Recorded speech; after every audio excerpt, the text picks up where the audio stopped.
Welcome to Iraqi Dinar News, where we deliver timely and accurate coverage of financial shifts shaping Iraq's economic future. As of June 27, 2025, we're witnessing developments that go far beyond casual speculation. Behind closed doors, Iraq seems to be undergoing a well-calculated and deliberate transformation in how it manages, circulates, and values its national currency, the Iraqi dinar. Unlike the loud proclamations seen on social media, this movement has been subtle, strategic, and remarkably quiet. Yet the signals are becoming clearer. A digital economic restructuring is underway, and its implications could extend far beyond Iraq's borders. This episode unpacks insider briefings, strategic banking reforms, and regional influences that may be laying the groundwork for a significant currency shift, one that could ultimately push the dinar's rate toward or even beyond $3.00. Recent mandates in Iraq requiring all government employees to receive their wages through digital payment cards mark more than just an administrative tweak. They represent a broader financial reset. These changes, set to roll out this July, are designed to bring dormant cash back into the banking system and move Iraq further away from a cash-heavy, informal economy. According to analysts like Frank26, these policies may not only be backed by the Iraqi government, but also subtly supported by the U.S. Treasury, which could view digital salaries as a way to tighten monetary flow and enhance transparency. The implication? Greater liquidity in Iraq's banking system and increased pressure on those hoarding physical currency to participate in the formal economy. This realignment doesn't just modernize Iraq. It positions the dinar for eventual integration into broader financial systems. Observers like Marxie and Bruce have linked these events to Iraq's long-term white paper economic strategy, which outlines steps to overhaul its financial systems, attract foreign investment, and modernize institutional frameworks. According to their assessment, Iraq may be approaching the final implementation phase of these policies. Bruce even speculated that exchange procedures for the dinar could commence in a matter of days. Whether or not that timeline holds, the messaging is clear. The groundwork is being laid, and key reforms are now in motion. The shift toward digital financial infrastructure could be the very final piece needed before revaluation becomes a functional reality. That said, skepticism hasn't vanished. Voices like Sandy Ingram and Imnu have cautioned that reforms are only as strong as the political will behind them. Ingram particularly emphasized that without deep structural changes aligned with IMF benchmarks, especially in governance, oil revenue transparency, and central bank independence, true currency appreciation may remain elusive. She also pointed to Iraq's lingering capital controls, which prevent the dinar from flowing freely across borders, thus making it a tough sell to international investors. These constraints don't just slow progress, they prevent the dinar from gaining traction on global trading platforms, where currencies like the euro, yen, or even the Vietnamese dong operate freely. Despite these concerns, Iraq's macroeconomic data tells a different story. Figures cited by Frank26 show that Iraq's foreign currency reserves continue to grow, now robust enough to theoretically support a rate of $3.00 plus. He believes that with these reserves and improvements in anti-corruption practices, the Central Bank of Iraq is now better positioned than ever before to adjust the exchange rate. The institution has worked to cleanse internal inefficiencies, remove problematic officials, and harmonize operations with other state-run financial entities. According to Frank, the real question is not whether the dinar can revalue, but whether global financial institutions will be ready to recognize the change once Iraq formally executes it. Still, some of the more technical issues remain unresolved. Iraq currently lacks the robust offshore clearing systems necessary to support large-scale, high-volume foreign exchange activity involving the dinar. Clearinghouses, liquidity pools, and round-the-clock forex support mechanisms, standard in most global currencies, are either underdeveloped or non-existent for the IQD. As Sandy Ingram explained, this infrastructure gap prevents the dinar from functioning as a tradable global asset, regardless of what internal policy adjustments Iraq makes. These systems must be built or borrowed through partnerships with institutions like SWIFT, Euroclear, or large U.S. custodial banks. Speaking of U.S. institutions, Frank Tusk shared an eye-opening interaction with representatives from Bank of New York Mellon, a firm that manages over $54 trillion, 0 cents, in global assets, and acts as a correspondent bank for the U.S. Treasury.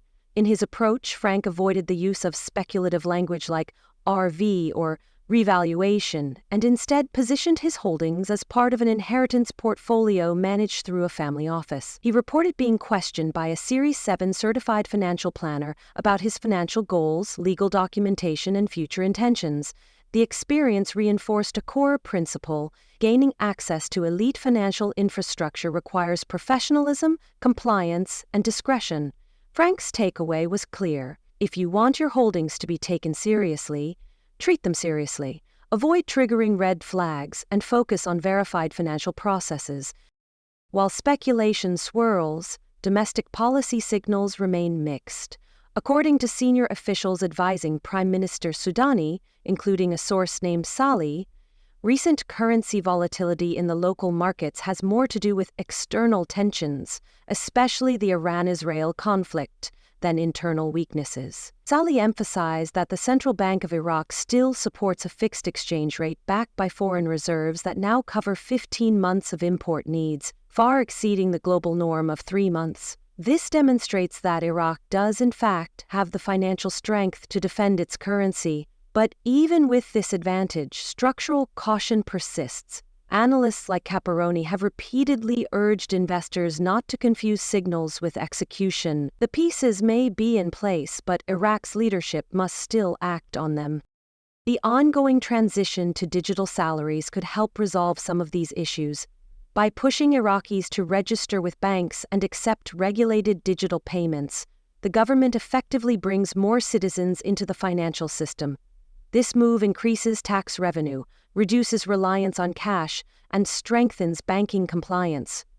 With the U.S. Treasury rumored to be watching closely, this could also help filter out illicit capital flows that have long plagued Iraq's economy. And if the digital shift continues to succeed, the logical next step is a more fluid, partially floating dinar, an essential milestone for long-term valuation increases. If this digital financial transition continues to gain traction, Iraq could soon find itself on the verge of a dual breakthrough, both in domestic monetary control and global currency legitimacy. But success will depend on continued follow-through. Key questions remain. Will the central bank introduce mechanisms to allow partial floating of the dinar? Will capital control policies be revised to accommodate cross-border transactions? And more importantly, will Iraq be able to maintain political stability long enough for these reforms to take root in the broader economy? These answers will determine how far and how fast the dinar can rise. Another layer to consider is the influence of international actors, particularly the United States. With the U.S. Treasury allegedly linked to Iraq's digital salary transition, their involvement suggests more than just passive observation. If Washington is quietly facilitating this process, it likely reflects a broader strategic interest. A financially modern Iraq aligns with U.S. regional goals of reducing reliance on rival powers, stabilizing currency corridors, and fostering safe, Western-aligned investment environments. With former President Trump's administration previously emphasizing energy independence and foreign policy recalibration in the region, it's plausible that current leadership continues to see value in anchoring Iraq as a fiscal ally. Public sentiment within Iraq is also evolving. Citizens long skeptical of reform promises are beginning to see tangible changes in daily life. ATM functionality has improved, mobile banking apps are becoming more widespread, and previously unbanked individuals are being offered incentives to join the formal financial system. Although distrust lingers, especially in rural and impoverished communities, the groundwork for digital financial literacy is being laid. Some provinces have even launched public campaigns to educate citizens on how to use payment cards, track transactions, and monitor savings digitally. This new financial behavior could act as a multiplier for Iraq's broader economic goals. Looking externally, investor sentiment is beginning to shift. Iraq, once seen as too unstable for serious capital, is attracting inquiries from foreign firms exploring sectors beyond oil. Agriculture, real estate, telecommunications, and logistics are now seen as areas ripe for development. The revaluation talk has amplified interest, with several Gulf and European investors reportedly conducting feasibility assessments in Basra, Erbil, and Baghdad. Some international real estate platforms are even listing Iraq as a watch market for 2025, anticipating a spike in land and property value if the dinar's valuation adjustment becomes widely accepted. Still, international banks remain cautious. The lack of offshore infrastructure and clearing pathways makes high-frequency trading of the dinar virtually impossible, and compliance risks related to anti-money laundering, Iran-locked transactions, and outdated documentation practices continue to deter institutional traders. But analysts argue that if Iraq can partner with one or more major custodial banks, especially those operating in the US or Europe, it could rapidly close this gap. A single clearing agreement with institutions like JP Morgan, Citibank, or BNY Mellon could spark a wave of new participation from hedge funds, private wealth offices, and boutique investment houses. On the geopolitical front, Iraq's rising relevance as a potential mediator in U.S.-Iran relations adds another dimension. Regional stability plays a vital role in currency strength, and Iraq's ability to serve as a neutral bridge between rival powers could increase investor confidence. While airspace restrictions and regional tensions remain, Iraq's measured diplomatic posture may enhance its appeal as a stable economic gateway between East and West. If Iraq can continue to balance international diplomacy with domestic reform, it may unlock a new era of soft power, economic rather than military. Back at home, the government's communication strategy is shifting. Previously vague or symbolic announcements have been replaced by more detailed press briefings, ministry updates, and economic forecasts shared via official channels. This transparency builds trust both inside Iraq and with external observers. Ministries are publishing foreign reserve data, revenue forecasts, and spending allocations more regularly. And for the first time in over a decade, public discourse on currency policy is happening openly in Parliament, a move widely interpreted as a sign of growing institutional maturity. The global financial community is watching these developments carefully. Many analysts now believe Iraq is in the preparatory stages of aligning with Basel III international banking standards, a framework designed to strengthen bank capital requirements, risk management, and market liquidity.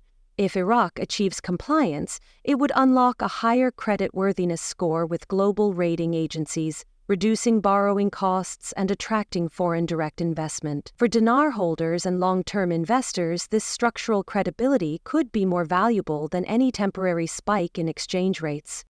As always, caution is still warranted. Every financial system, especially one emerging from decades of conflict and sanctions, faces unexpected hurdles.